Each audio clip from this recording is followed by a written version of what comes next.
રામ રામ ને હર હર મહાદેવ બધાને. તો આપણે આજ હોવણીઓ લઈને ક્યાં ભાગ્યા? તો આપણે જવાનું છે આજ મગ ઉતારવા. કારણ કે આજ કોલેજે રજા હતી તો ઘેરે હતો તો થોડી વાર પહેલાં ઉઠ્યો. સાંજે મોડે સુધી જાગ્યો હતો. મમ્મી કહે કે ડાયરેક્ટ કે મગ ઉતાર્યા હોય કે ઘેર બેસીને કંઈ કામ છે નહીં કે પાછી લાઇટે છે નહીં. તો આપણે જાય મગ ઉતારવા. વરસાદ ન આવે તો સારું, બાકી વિડીયો નહીં બની શકે કારણ કે આપણો મોબાઈલ વોટરપ્રૂફ નથી ને. તો આવી ગયા સીધા ઓલે હેઠેથી આ હેઠે, કારણ કે અહીં થોડાક હતા આ રહ્યા મગ. હવે બીરા હોય એ ઉતાર લઈએ કારણ કે હવે એ પાકમાં છે. આમ તો જો કે 90% તો પાકી ગયા, તો આ છે એ ઉતાર લઈએ.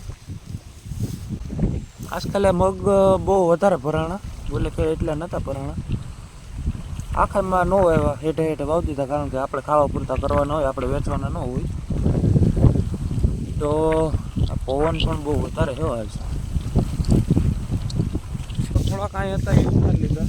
હવે 2-3 ઠેકા આગળ છે તો આપણે ઉતારવા માંડીએ કારણ કે આમાં ભેગું થાય એમ છે નહીં, કોઈ ઉતારવા આવે એમ છે નહીં, આપણે ઉતારવાના છે. તો આવી ગયા ઓલી બાજુથી આ બાજુ ને આ જોઈ શકો તમે ગવારની હાલત.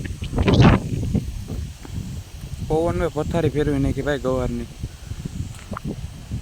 શાકભાજી લગભગ સુઈ ગયા આખા. હાલો ભાઈ, ફાઇનલી આપણું કામ આજનું થઈ ગયું પૂરું. મગ વીણાઈ ગયા. આપણે આવી ગયા છે અમે કાઢી નાખીએ. મળીને એટલી થઈ, આપણે ખાધા પૂરતી થઈ ગઈ. તો આજનો વ્લોગ અહીં સુધી. જો વ્લોગ ગમ્યો હોય તો લાઈક, શેર અને સબસ્ક્રાઈબ કરી દેજો અને આમને આમ સપોર્ટ બનાવી રાખજો. બાય.